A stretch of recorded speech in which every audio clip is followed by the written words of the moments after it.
This is In the Middle with Josh and Sarah Siders. We get it. You're probably going through something that's asking you to dig deep, think differently, and hold on against the odds. So these are our thoughts about starting new things, shutting some things down, and being with you right there in the middle.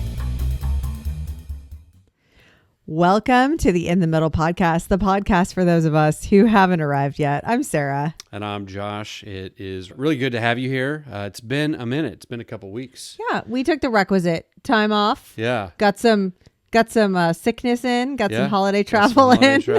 Canceled some holiday travel. Yeah, it's a lot. Oh, we did. We made it to the other side. And, we're fashionably late. That's the thing I try to do. Yeah. So you're fashionably late into the new year. Pretty good at that. Thank you. Yeah. It's that's how you show up. If it's how you show up at a party, it's how you show up to the new year. That's it. So I got it down. Yeah. But we are here. We're back. Yeah.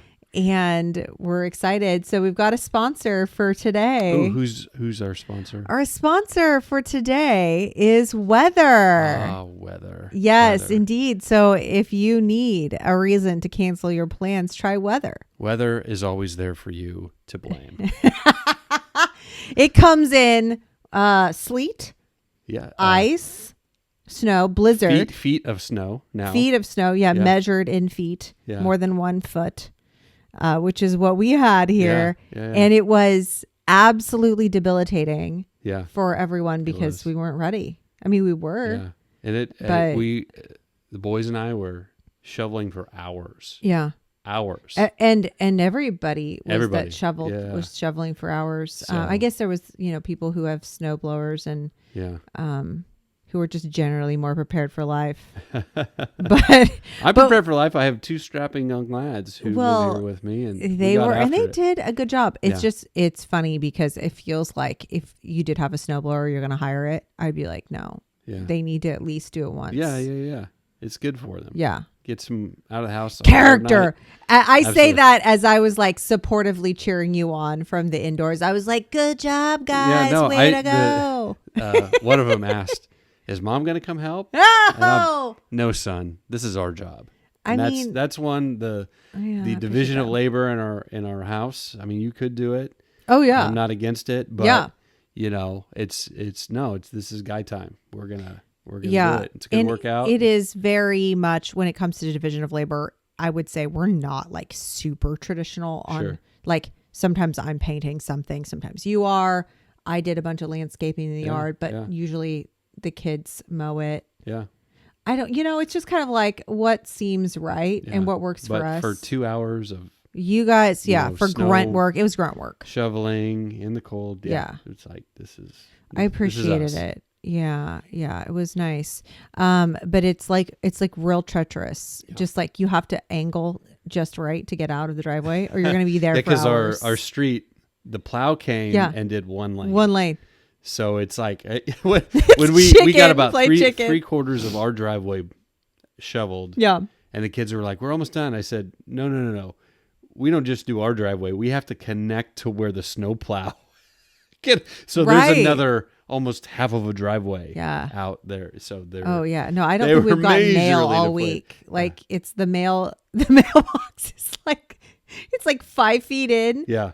And then there's this huge drift oh my gosh. Yeah. Anyway, if you're in the Manhattan area or Kansas area or anywhere in the Midwest, I think you just got totally dumped on. And I think it's hitting for the East Coast right now. So everybody is just totally getting hit. And there's weather, when it comes to weather, unfortunately fires are not weather, but they certainly create weather. And there's those really devastating fires going on terrible.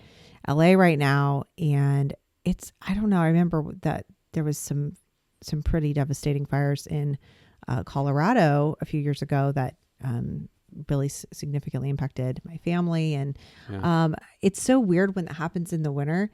And I think it's very surreal to watch these homes that are along the ocean that are, being hit by fire. It's like, it just feels surreal and like so unjust. And also like, what? Yeah. Here's the ocean. Right there. There's water right there. Yeah. It's like, how is this happening? Yeah. So anyways, I know everybody wants to jump up and, point fingers to whatever.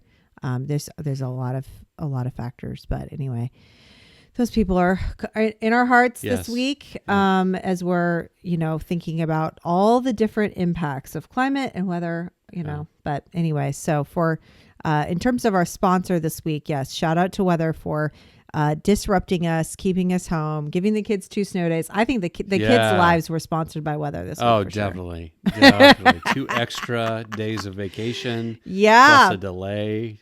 They had friends spend the night. We were like, all you parents out there. Yeah. Props to basically you. Like shoving your kids out the car in front of the school. We feel you, teachers. We miss you. We love you. The teachers. I hope that they survived this because, I mean, we tried to get adequate bedtimes enforced last night, but it was decent. It happens. Yeah.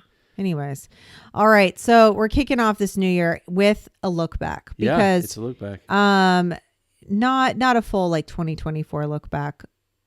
That's fine. We've already done some of that. We had our first part of our planning retreat this week, which was awesome. Yeah. And looking at Team the year Ciders annual summit. That's right. Yeah. That's right. Yeah, we brought up all the big wigs. You, me. The whiteboard. Coffee, the whiteboard, yeah. Previous sponsor, shout out to previous sponsor. Always there Coffee. for us. Yeah. And it was good. It was so good. It was just the pace of it was really good. I don't know. It was awesome. So I'm excited for the next round of that. But we both were, when we had all the downtime with the holidays, we watched this movie, and that's what we wanted to talk about today, because we got kind of messed up. Yeah. I don't know. Yeah. It's like medium, 60% messed up. Oh man, it was. I didn't get flattened. Very good reflective time. So this was on New Year's Eve actually, and we did this a couple times where there's a couple movies that the kids had not seen. And we were hunkered down here recovering from sickness. So we watched A Christmas Story, which they had never seen. I'm sorry. I had to repent in dust and ashes because I don't know how we missed that one. I know. So they loved it. And what's not to love? It's great. I know. With well, Ralphie they've also out. we've watched a lot of the same ones, it's Grinch true. and Elf. It's true. We have a so lot this of year was rotation. introducing some newer. So we did that one, and then on New Year's Eve, we watched It's a Wonderful Life. Yeah. And they'd never seen that. And I hadn't watched it in its entirety probably 20 years. It's been 30 years for me at least. And you kind of take it for granted. Yeah. People reference it here and there, and our kids had just never seen it. And they weren't super excited for a black and white film, but it's like, guys, this is a classic. We're going to do this. We think you'll like it.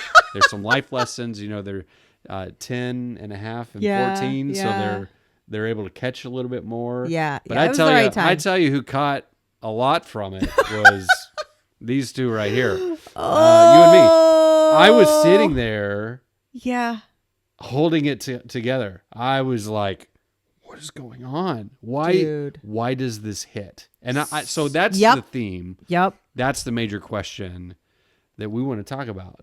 Is it a Wonderful Life? We haven't really explored it. No, we haven't even talked about it yet. Why does It's a Wonderful Life hit in midlife? Yep. What in the world is going on? It's I been a don't know. classic. Yeah. We appreciated it, but it was like I was sitting there tearing up. Yeah. Thinking, hold it together, and what's going on? Why okay, so we're debriefing this live Yeah, because when we were there with the kids, we weren't going to be like, oh my gosh. Yeah, pause, let's talk. Yeah, we've done this before, and the kids are like, oh my gosh, no. Watch but we haven't even been able to talk about what it was hitting for you. I know what it was for me, but I'd be curious, for you, what was it that you were like, oh, whoa? So it was a couple things, and I was thinking about it, and then I read some. I went back and read some. Did the Internet Movie Database, look at the trivia, stuff like that, and then I read some articles. Some from a faith-based perspective, some not. Just like why is this a recurring classic for so many generations? Yeah. And so just kind of comparing my experience with others. So for me, sitting there and watching this guy look back on his life, he's in a major crisis where he's had to be the good guy and the nice guy. Yeah. He's let, George Bailey grew up in Bedford Falls. and had dreams of traveling, had dreams of going off to college and moving out of Bedford Falls and making a life for himself, being an architect, building big buildings and bridges and things. And every time he was through these flashbacks, we learned he was going to do that. Something happened. Yeah. Some kind of crisis in his family, some kind of crisis in the city.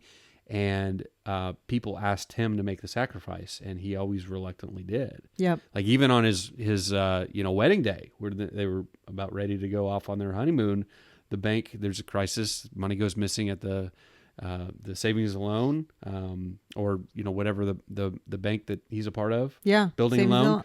Building and loan. And yeah, they put out there's a run on the savings and loan. That's what it was. And they put out their money.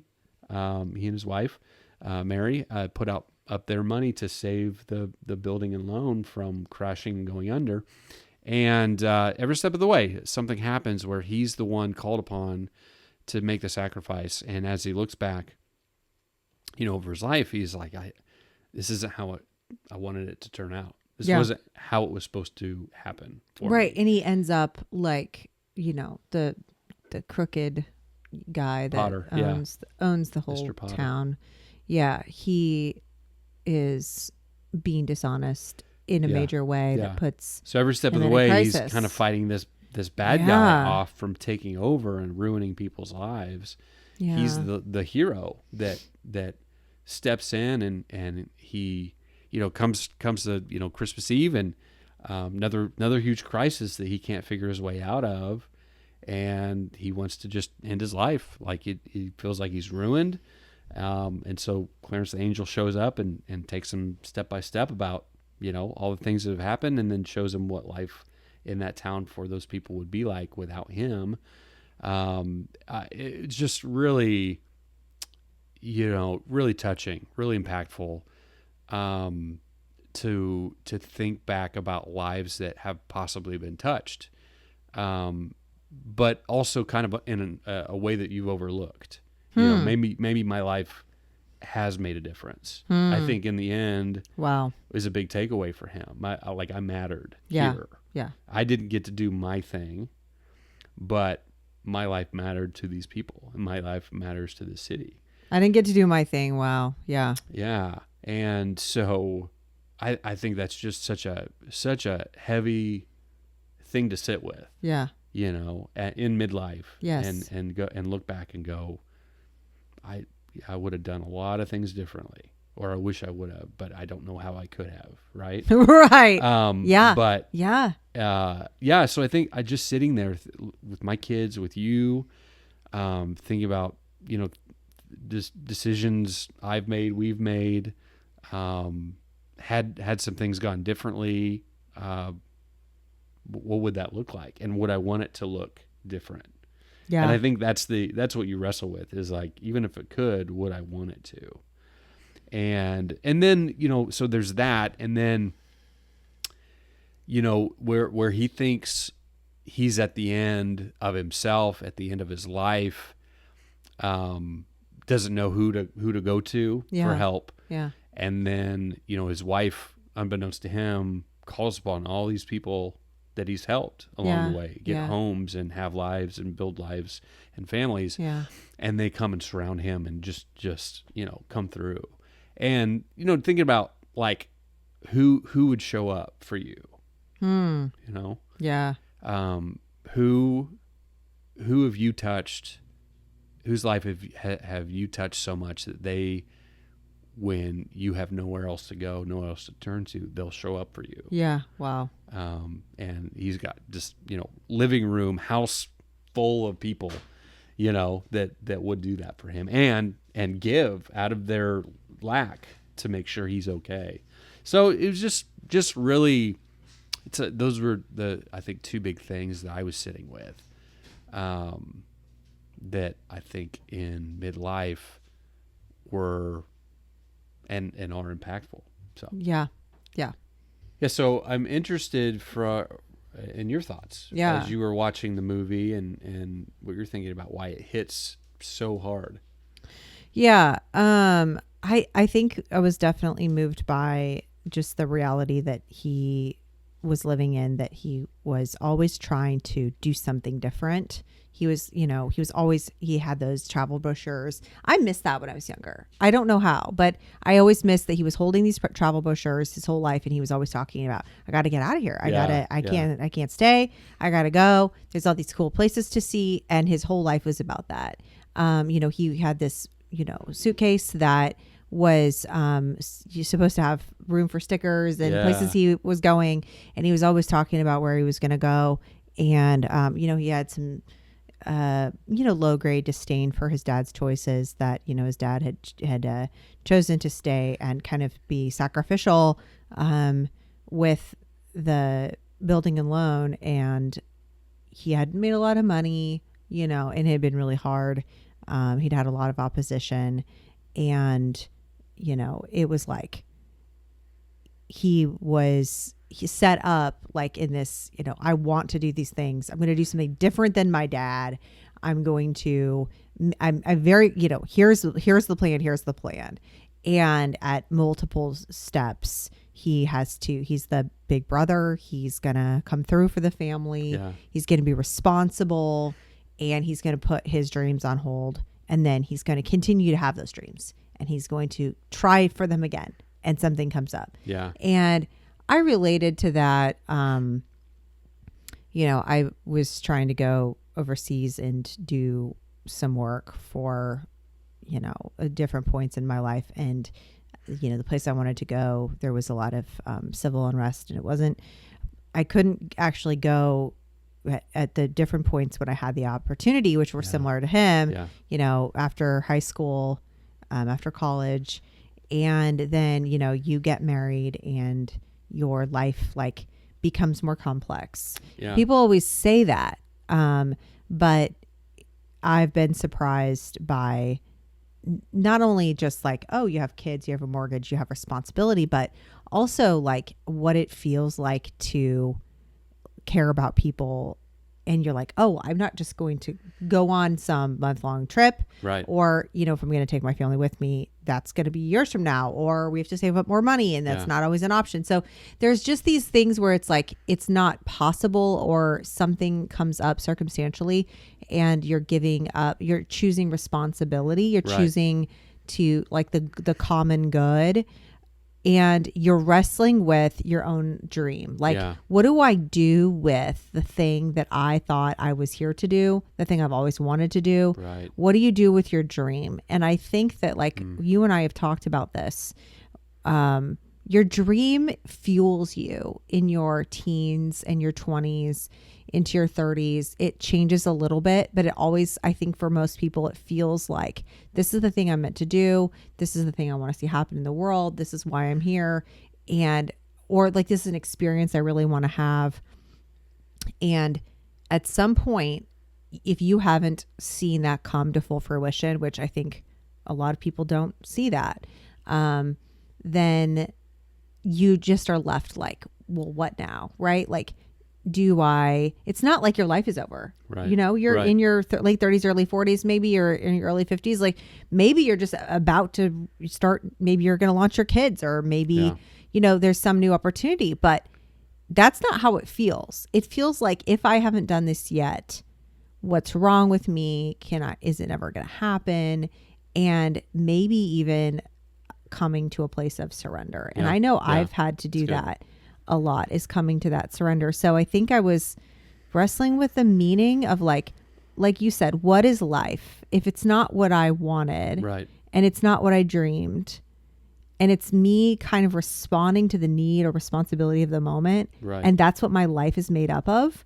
Is that a life? I think American culture would say no. I think you hit it on the head right there. I think a movie like this challenges our cultural assumptions about, like, if you have desires, they're meant for you to indulge in any way you can. Just don't hurt anybody else. Yeah. And a movie like that, a story like that tells, the life of a man who said no to himself. Yeah. And yes to giving himself away for others. Yeah. That's so rare to make him the hero, because, a lot of ways, George Bailey's this nice guy. Yeah. and he's kind of dopey and goofy. Like that's the narrative that we get a lot of times. Not the male hero archetype who sacrifices himself. Like I think why there's such an enduring, legacy and appreciation for this is because there's so few stories that tell like the normal everyday guy who moves from nice guy to like good guy. Like he realizes he's been the good guy, not just the nice dopey guy.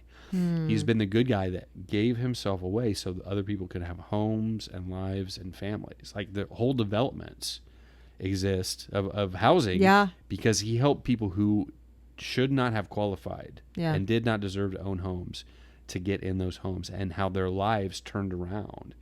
And so and it's just an everyday man story of like a father who sacrificed himself so that other people could be better off. And I think like that his story told today would be more of a tragedy. Wow, look, he didn't get what he wanted.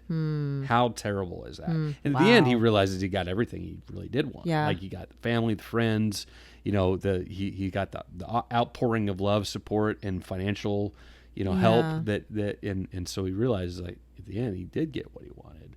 And so anyway, I think it's just it's just such a solid film for like this is what adulting is. But it's even more than that, because I think it really speaks to a male archetype of this is what a father, this is what a man grows up into. So I don't know if it hits the same way for women. I would assume to some degree, but it's him as a father, a male, a man. This is what it looks like. And you didn't get your way, but it turned out way better than you thought it could. Yeah, I don't know if he would, if you were to ask the George Bailey, 10, 20 years later, it's like, did this turn out better than you thought? And it's like, I don't know. I'm not even sure exactly what he would say. I think that he would see that his life had meaning and purpose. And I think that is something that we all want. Right. I think when you're talking about, the culture viewing this as a tragedy because he doesn't get what he wants, another angle that I'm considering that has just felt more poignant is this idea of my dream or my goal and the thing that I'm supposed to do, my personal purpose, and that there's 330 million people in the United States, and there's 330 million purposes, 330 million dreams. And therefore, how do we create an interconnected culture that seeks the common good, that has a sense of social responsibility without entitlement or victimization? That's good. How do we actually have that, build on the collective identity of our nation, of our shared values, which we've really eroded a lot of that because we've been so, isolated within whatever it is that we choose to have the lead on our identity, whether it's I'm a Christian, I'm a Republican, I'm white, I'm a woman, I'm this, whatever, right? If I have that as my primary identity, then everybody who's not that is different from me and then maybe could be problematic. And so I think all of those things, those individual identities, and then the sense that I'm supposed to pursue my individual purpose. So it's maybe about pleasure and desire, but it might also just be my meaning and purpose is found by me looking for what that is in the world and going to do that. And when I was younger, I thought that was me, working overseas in this orphanage. I thought that since I was 5 years old. I thought because it was such an old dream, because it persisted, that it was something that's how it was going to look. And I thought that I was betraying myself and even God, that I wasn't, following through with that or wasn't able to. And it always felt like I have to do that at some point, right? Isn't that how I, show love to the world? Isn't that my meaning? And instead it was well, I'm getting married. Okay, you're taking this pastoral job. And so I'm kind of brought in on that. And then, we're having a baby. We have a house. And so all these things that allowed me to be free. All of a sudden it's now I'm pursuing a common good. So like even relating with George, yes, putting his life on hold, but I related with Mary in that she's with this guy who has to stop everything. And it's like, oh, we can't do that because we don't have enough money. Changing the plan. Because we just invested it back into this thing. You know, oh, it's our honeymoon and now we have to spend all of our money on this.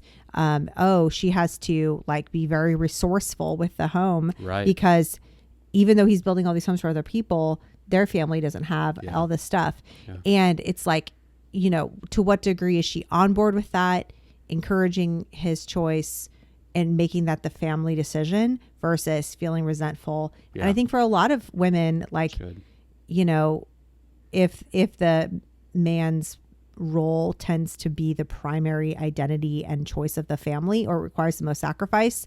And I mean, it could go vice versa because when I was running for office, for example, there was a lot of sacrifice that was required of the family. And it was like, you know, I was the one that was the lead. And I think that in modern times, it's not just a man's job that requires a sacrifice, but I still think that tends to be a bigger like proportion or percentage is like one person, typically the man, but not always, is the one whose job is like deciding where people live. It's deciding the, you know, income capacity of the family, and there other people like the spouse and kids are kind of like at the mercy of that decision. And is that fair? Right? Is that okay?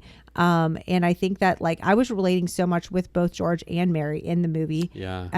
Because of that, like feeling like, oh yeah, in a lot of ways, you know, the role that you've had with the church has determined a lot of the things that we've done or the choice, you know, all like that we can't do things on Sundays a lot of the time. And a lot of people have Sundays their most free day.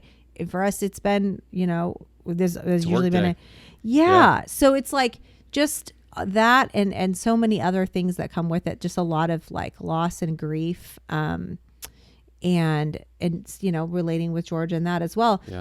I always think of that Viktor Frankl quote about how life isn't your purpose that you would like to impose on it. It's the challenge. It's the requirement of the moment. Will you rise to the challenge of the moment? Will you step up? And I'm paraphrasing. He says it better, but it's like, you know, you don't get to decide what your purpose is in some ways. In some ways, it's your dad, like George Bailey, your dad passes away. You're, you know, the person that people trust with this thing, they want you to do this, and you're about to head out of the country. You're about to leave. You constantly are about to go do the thing that you want to do, and life asks something different of you, and are you going to do it? And I think our culture like really reacts against that. You know, the ask of life to respond and be responsible or care about the common good. And I think like it was just, it felt so interesting to see this in black and white and think about how back then our culture has always been individualistic. That's the DNA of the United States, is the idea of the pioneer and the homesteading, and I'm going to take this and, you know, there's been obviously a lot of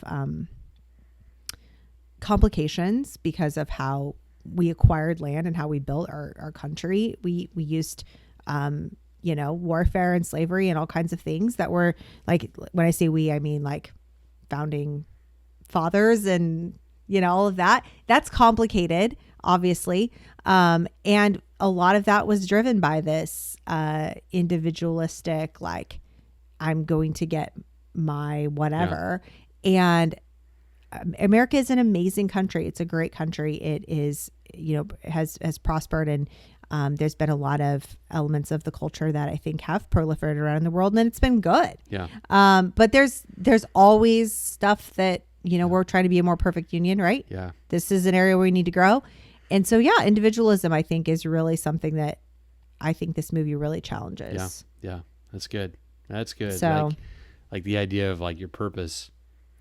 If you can't find your purpose, like you better believe it's connected to other people. It's connected to other people. It's connected to the problems around you. How other are you people going to solve the problems of the world so other people are better off? And you're going to do that like alongside Yeah. other people. Yeah. You're not like even the hero per se, Right. right? Like you might be the one that sacrifices the most in like one little enclave or Right. one sphere, but like ultimately, you know, there's tons of people that were sacrificing, and then here's George, when George needs it, other people come and Yeah. sacrifice for him. Right. And so it's not just like a sad story of him giving up everything and then not ever going to do what he wants. Right. It's like there's also this like other people are going to sacrifice for you Yeah. as well. And you know, I don't know, not everybody experiences that. Not Yeah. everybody experiences like that. A lot of that, what they give up comes back to them. Right. But I think in general, it really challenges like some of the core beliefs that we have, like follow your desire. Yeah. You're the one who decides your purpose. And, you know, man, we could really get into a conversation in the comment section or in real life here, for those of you who are listening, about, you know, what is the building blocks of our purpose? Like, how do we know what that is? Right. And I think that, you know, I really appreciate like the language instead of pioneer. I was watching this video today about in the Catholic Church, it's the Jubilee year. And this priest was talking about, you know, that process. And he was talking about us being pilgrims and the pilgrimage that happens at, you know, to Rome or whatever in the Jubilee year. And he was like, yeah, we're pilgrims. And it was like, oh yeah, we're making our way through the earth, through our souls, you know, on the earth, and we're going back to where we started, right? To God. Right. And so to think of ourselves as pilgrims instead of just a pioneer, like, oh, I'm, you know, going in, I'm doing something really cool, unique, new, innovative. I love that about the United States. I really do. But I think that like the enduring virtue is the one of pilgrim, of like to think of ourselves in that way and to see ourselves in a way of like, yes, a pioneer endures hardship, but a pilgrim sees themselves as like going, like they're moving, they're going somewhere. Yeah. And I think that's important for us, because that person isn't necessarily like, they're experiencing things along the way, but they're not using those experiences to define themselves. Like, oh, that was my purpose. Okay, well, I guess I'll just live here now. Right. They just keep on moving and they keep on having experiences, and they are contributing to the world as they go. But none of that is their home. None of that is their destination. Yep. Right. And so I really love that. That's good. That way of thinking. Good. That's good. Well, yeah, we would love to hear from any of you out there, comments or any conversation you want to have about what were your takeaways about It's a Wonderful Life. Maybe it requires a rewatch. Yeah, go rewatch it. But yeah, I'd love to hear about your thoughts on that and your takeaways. So with that, curious, what are you reading, watching, or listening to, and what's saving your butt right now? So totally different categories, but I've been listening to, not gonna lie, Kylie Kelsey's new podcast. Shout out to another new podcast that you know, I love it. Depositioned Joe Rogan briefly. Yeah, I don't know. apparently. So funny. But I really love her approach. She's just so fun and no nonsense. And so if you haven't listened to Not Gonna Lie with Kylie Kelsey, total shout out. She's super cool. And I'm reading The Artist's Way by Julia Cameron. It got recommended in, you know, this kind of like New Year thing in the Free Press. And I was like, okay, what is this? I keep hearing about it, like just over the years. So it's actually like a 12-week like program kind of, that has been set to a book, and it's really to help you recover and discover yourself as a creative. Yeah. And I've just been really like annoyed with my writing style. It doesn't feel true to me anymore. Okay. And I feel like I'm stuck. So it gives you all these activities, like these things that you do. And so I did not know it was a 12-week thing. I just started reading it and I was like, okay, I'm in now. Here we go. I'm signing the contract that they give you. I literally have it in my phone. So yeah, it's serious. But yeah, I've been reading that. and it's been really good. So I'll stop there. What are you reading, watching, or listening to? What's saving your butt? Oh, okay, I wasn't sure if we were gonna. All right. What's saving my butt? I mean, the practices of morning pages is something that is in this book. You're supposed to write 3 pages, just stream of consciousness every day. There you go. And I've been doing it, and it hasn't always been 30. Sometimes it's a little bit less, depending on my time. But it is really amazing how, requiring myself to do that, which I was already a journaler, but making myself do this every day, it's like I actually start pre-processing, like, what am I going to write about? Because I know I need to get this out. I need to think about this. I need to create an intention or direction. I need to process something. And it's really cool. I'm really grateful for it. And there's some other elements of it as well. I feel like it's going to be very activating. Yeah. So right now, morning pages, saving my butt. Excellent. What about you? What are you? I am watching The Penguin, which is... it's got Colin Farrell, who starred as the Penguin in the Batman movie reboot a few years ago, and it's events after the Batman movie, starring the Penguin. It's kind of got a gangster feel to it. Okay. Yeah, it's just really interesting. He's wonderful at it. I think he got nominated, may have won a Golden Globe for it. Wow. I think won. Yeah. Wow, really? Yeah. So, but it's rough and tumble. It's really good. Is that what you've been watching downstairs? Yeah. Okay, I didn't know because like you have all the sound like up, and I was like, gosh, that's like very dense. Yeah. And I didn't know what it was, but so, that's cool. Join that, and then you know what's saving my butt? Heating. Are you serious? I know that's lame. Okay, I'll take it. It's so cold. It's just so cold. It is so cold. So and I have pants with like fleece lining, like active pants with fleece lining. Yeah, you do. How about that? I'll give a shout out to that. Active pants. You're like gym pants, and heating. Because it is, oh my gosh, it's just so dude, cold. It is like, it's just literally like white outside. Like it's just white. Really, like everything is white, and that's the only color there is. Yeah. It's white in the sky. It's white on the ground. It's just like, what? Yeah. It's super weird. So yes, it is cold. And I love that you said that. It's so funny. Like that's one of those midlife things that I think a lot of people experience is like when we were younger, you were hot. Yeah. And I was always cold. Yeah. And part of it was that I weighed less, you weighed more. Yeah.